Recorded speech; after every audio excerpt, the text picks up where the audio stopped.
ওম নমো ভগবতে বাসুদেবায়।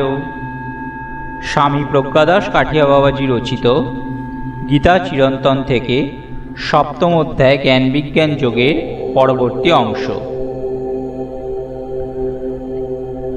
চতুর্বিধা ভজন্তে মাং জনা সুকৃতি নহর্জুন আর্ত জিজ্ঞাসুরথার্থী জ্ঞানী চ ভরতশ্রভ। হে ভরতশ্রভ, চার প্রকার পুণ্যাত্মা লোক আমাকে ভজনা করেন, যথা আর্ত, জিজ্ঞাসু, অতার্থী ও জ্ঞানী। যাহাদের পূর্বজন্মের স্বীকৃতি থাকে তাহারাই শ্রী ভগবানের শরণাগত হয়। শরণাগত ভক্তদের চার শ্রেণীতে ভাগ করা হইয়াছে: আর্ত, জিজ্ঞাসু, অতার্থী ও জ্ঞানী।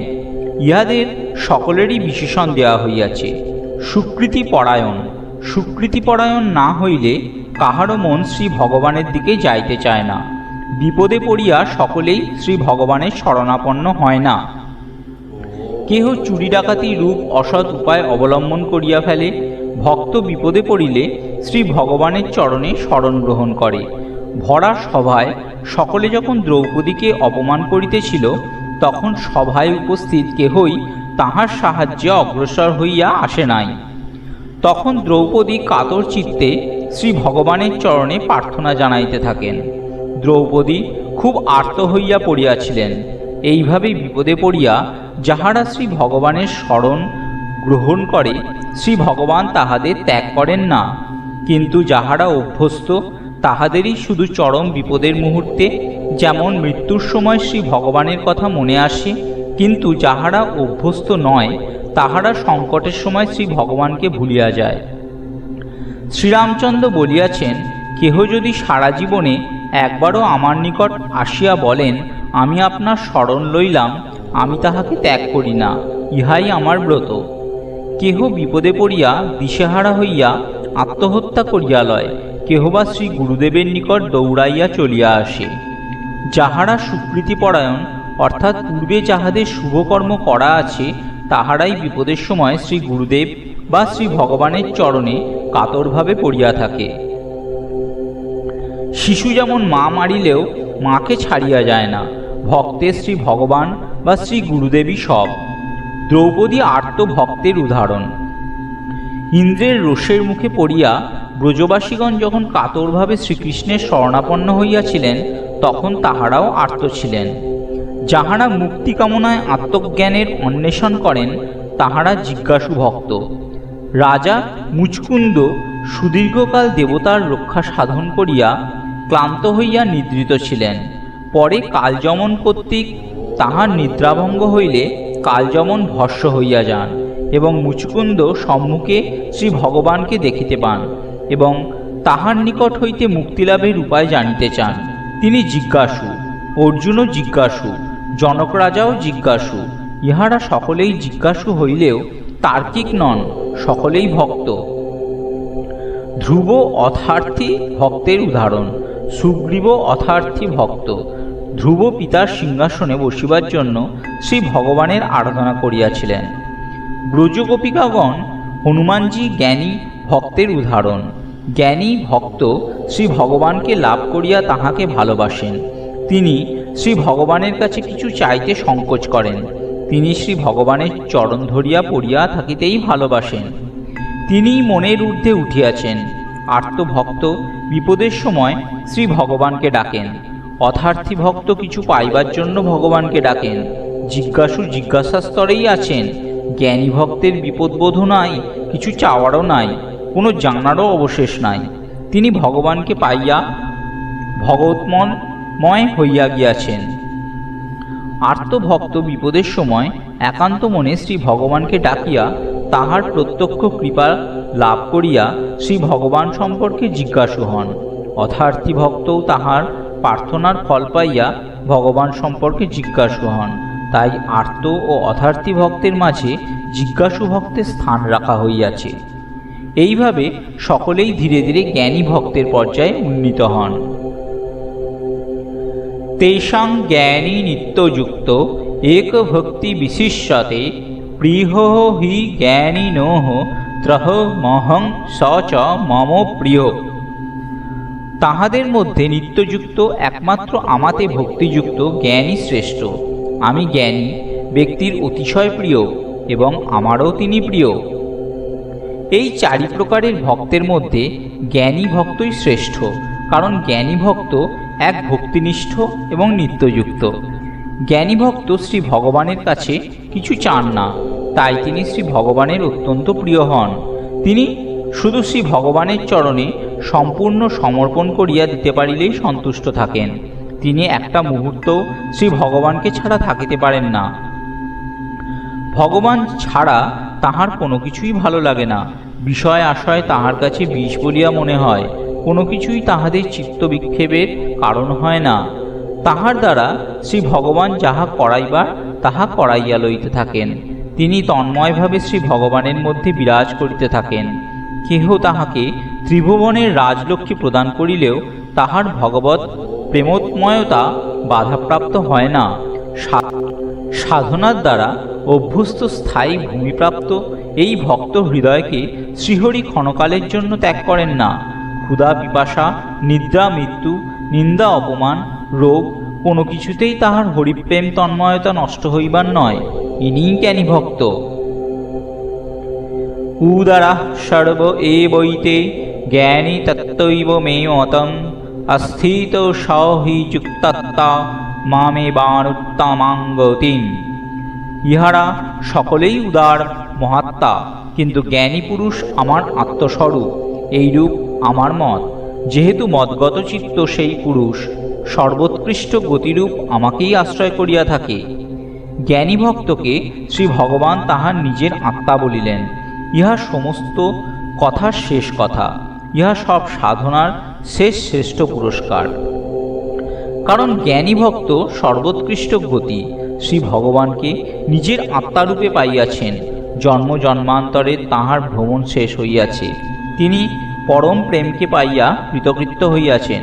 সর্বত্র সমদর্শনের ইহা পরবর্তী ভূমি।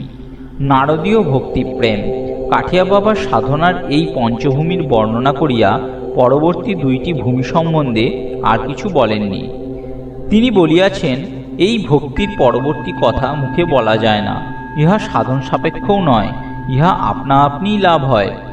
এই সময় ভক্ত প্রেম নয়নে প্রভুর মুখের দিকে তাকাইয়া থাকে এবং প্রভুও পরম দয়ার সঙ্গে নিজের শিশুর মতো মধুর প্রসন্ন চিত্তে সাধককে নির্ভর করিয়া অগ্রসর করিয়া লইয়া চলেন। এই সময় ভক্তকে আর কোনো কিছুই করিতে হয় না। প্রভুর নিত্য প্রেম সান্নিধ্য হেতু প্রভু সহায়বান হইয়া নির্ভয় প্রেমপূর্ণ হন। বাক্য ইহার বেশি আর অগ্রসর হইতে পারে না। তাহার পর কি আছে, কে খবর দেবে?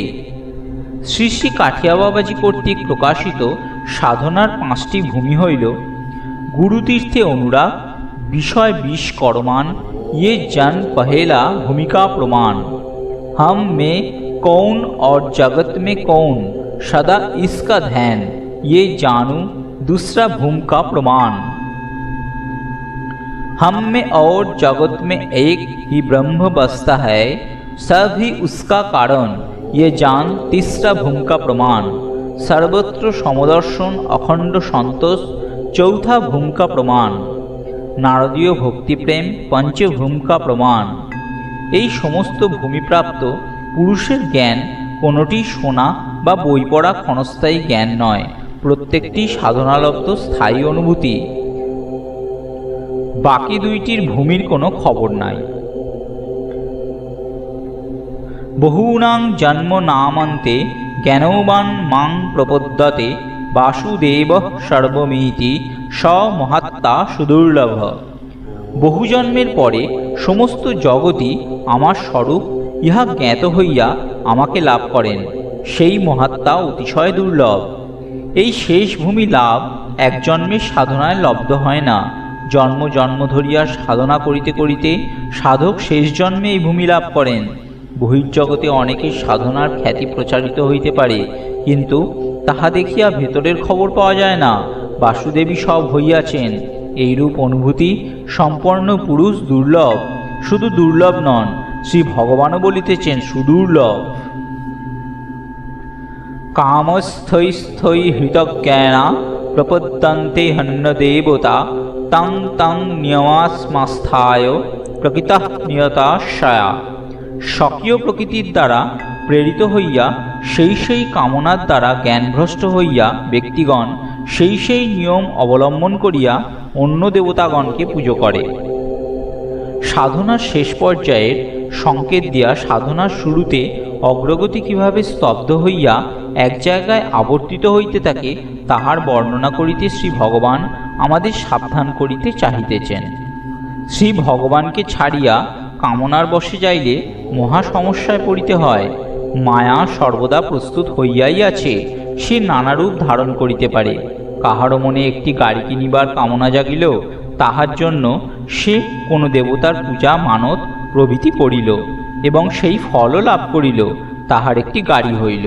পরে সেই গাড়িতে ধাক্কা খাইয়া কোনো নিরীহ ব্যক্তির মৃত্যু হইল এবং গাড়ির মালিককে কারাগারে যাইতে হইল। মায়া হাসিতে লাগিল। কেহ কোনো মেয়ের মোহে পতিত হইয়া কোনো দেবদেবীর শরণাপন্ন হইল এবং ওই মেয়ের সহিত বিবাহ হইল। পরে মেয়েটির নিকট হইতে তীব্র আঘাত খাইয়া যেমন ওই মেয়ে আবার অন্য পুরুষে আসক্ত হইল, তখন সেই দুঃখে ওই ব্যক্তি মদ খাইয়া আত্মহত্যা করিল। মায়া হাসিয়া উঠিল। কাহারও হয়তো সন্তান হইতেছে না, সে দেবদেবীর শরণাপন্ন হইল। সন্তান বড় হইয়া মদে আসক্ত হইল, বেশ্যাসক্ত হইয়া পিতার সব সম্পত্তি নষ্ট করিল। পিতামাতা দুঃখী হইয়া ভাবিতে লাগিল, ইহার চেয়ে সন্তান না হইলেই ভালো হইত। মায়া মুচকি হাসিতে লাগিল। কেহ বা প্রচুর ধনী হইতে চাহিল, দেবতার শরণাপন্ন হইল, প্রচুর সম্পত্তি লাভ হইল। সরকারের কর ফাঁকি দিয়া শেষে কারাগারে যাইতে হইল। মায়া আবার হাসিল। আমরা এইসব দেখিতেছি, কিন্তু কেহই সরিয়া আসিতে পারি না। মায়া এতই শক্তি রাখে। কেহ বা কোনো মেয়ের মোহে পড়িয়া বশীকরণাদি বিদ্যা দ্বারা পিশাচসিদ্ধ হইয়া সতী নারীর সতীত্ব নাশ করে। কেহ বা ভীষণ শত্রুকে পরাভূত করিবার জন্য ভূতপ্রেতাদি শরণাপন্ন হয়। এই সমস্ত পিশাচাদি বা ভূতপ্রেতের আরাধনার যে সমস্ত নিয়ম তাহাও পালন করে। এই সমস্ত নিয়ম অনেক সময় খুব ঘৃণ্য হয়, তবুও তাহারা অবনত মস্তকে পালন করে। মানুষ ক্ষুদ্র কামনার বশে এইসব করে। এই সবের ফল খুবই তুচ্ছ, যেমন মামলা জয়, শত্রু জয়, সাংসারিক খ্যাতিলাভ, যাহা খুবই ক্ষণস্থায়ী। কিন্তু মায়া তাহাদের বুদ্ধি হরণ করায় তাহারা অমূল্য মানব জীবনের সময় ইহাতেই ব্যয় করে। শ্রী ভগবান আমাদের তাহাই বলিতেছেন। একমাত্র শ্রী বিষ্ণু ছাড়া আর কেহই মুক্তিদানের অধিকারী নন। যাহারা কৃপাপ্রাপ্ত হইলে ভক্তের সমস্ত দুঃখের নাশ হয়, চিরশান্তি লাভ হয়। মানুষ যেন সেই শ্রীকৃষ্ণ ভগবানের পাদপদ্মে অনন্যভাবে শরণাপন্ন হন। শ্রী ভগবান তাহার ভক্তকে নিজ ক্রোড়ে আশ্রয় দিয়া তাহাকে প্রেমময় করিয়া দেন। কিন্তু সেই ভগবানকে ভুলিলে তাহার মায়া কিন্তু আমাকে ছাড়িবে না। যো যো জাং জাং তনুং ভক্ত শ্রদ্ধায়ার্চিতৌমি হচ্ছতি তস্য চালাং শ্রদ্ধাং তামেব বিদধামহম। যে ভক্ত যে দেবমূর্তিকে শ্রদ্ধা সহকারে অর্চনা করিতে ইচ্ছা করেন, সেই ভক্তগণে সেই অচলা শ্রদ্ধা আমি বিধান করি। যে শ্রী ভগবানের নিকট যাহা চায়, সে তাহার নিকট হইতে তাহাই পায়। শ্রী ভগবানের নিকট চাইতে হয় খুব সাবধান হইয়া। সত্যি বলিতে কি, ভক্ত শ্রী ভগবানের নিকট চাহিতেই ভয় পায়। সকাম ভক্ত মা ষষ্ঠীর পূজা করিয়া সন্তান কামনা করে, মা গঙ্গার পূজা করিয়া পাপ ক্ষয় কামনা করে, মা লক্ষ্মীর পূজা করিয়া ধনসম্পত্তি কামনা করে, মা সরস্বতীর আরাধনা করিয়া বিদ্যা প্রার্থনা করে। সমস্ত দেবদেবীর মধ্যে শ্রী ভগবানই বিরাজ করেন। শ্রী ভগবান ওই সমস্ত ভক্তের ওই দেবদেবীর প্রতি তাহাদের শ্রদ্ধাকে, ভক্তিকে বৃদ্ধি করিয়া দেন। নিজের দিকে আকর্ষণ করেন না, কারণ তাহা চায় না সেই দেবদেবীর প্রতি সেই ভক্তের শ্রদ্ধাকে শ্রী ভগবান অচল করিয়া দেন। সতয়া শ্রদ্ধায়া যুক্তস্থ সারাধনমিহতে লভতে চ ততঃ কামান ময়ৈব বিহিতান হিতান। তিনি সেইরূপ শ্রদ্ধাযুক্ত হইয়া তাহার আরাধনা করিতে যত্ন করেন এবং আমার কর্তৃকই বিহিত সেই কাম্য বস্তুসমূহ সেই দেবতা হইতে নিশ্চয়ই লাভ করেন। শ্রী ভগবানের দেওয়া সেই শ্রদ্ধার দ্বারা যুক্ত সেই ভক্ত সেই দেবদেবীর আরাধনা করেন এবং সেই দেবতাদের নিকট হইতে কামনার ফল লাভ করেন। কিন্তু ওই দেবদেবীও শ্রী ভগবানেরই নির্মিত, তাহাদের নিজস্ব ক্ষমতা নাই। শ্রী ভগবানই তাহাদের নিমিত্ত করিয়া ফল প্রদান করেন, ভক্তরা তাহা বুঝিতে পারেন না। আমাদের মনে হয় দেবতাদের আরাধনা ব্যর্থ নয়, তাহাদের পূজা করিয়া ফল লাভ করিয়া ভক্তের মনে আস্তিক্য বুদ্ধি জাগ্রত হয়, ইহা এক মহা উপকার। এই আস্তিক্য বুদ্ধি ভক্তের চিত্তশুদ্ধি ঘটায় এবং কালে কালে ভক্ত সকাম পুজোর ফলের তুচ্ছতা অনুভব করেন এবং ধীরে ধীরে নিষ্কাম ভাব প্রাপ্ত হইয়া সর্বযজ্ঞেশ্বর হরির প্রতি ঐকান্তিক ভক্তি লাভ করেন। ভক্তকে যাহা বাঁধিয়া রাখে তাহা হইল ক্ষুদ্র ফল কামনা। আর্ত ও অথার্থী ভক্ত সকাম হইলে তাহাদের উপাস্য ভগবান হওয়ায় তাহারা শীঘ্রই উদ্ধার হইয়া যান। ফল কামনা ত্যাগ করিয়া দেবতাদের পূজা পরমেশ্বরের আরাধনার সঠিক পথ, কিন্তু ফলের কামনা করিয়া শ্রী হরিকে উদ্দেশ্য না করিয়া যে অন্য দেবতার আরাধনা তাহা অবধি পূর্বক উপাসনা, ইহা মোক্ষদায়ী নয়। এই সাথেই শেষ হলো আজকের স্বাধ্যায়। ওম নমো ভগবতে বাসুদেবায়। সমস্ত দর্শক ও শ্রোতা বন্ধুরা, আগামী দিনে এই ধরনের পাঠ আরও পেতে অবশ্যই সত্যের সন্ধান চ্যানেলটিকে সাবস্ক্রাইব করুন ও পাশে থাকা বেল আইকনটি অবশ্যই ক্লিক করবেন। নমস্কার।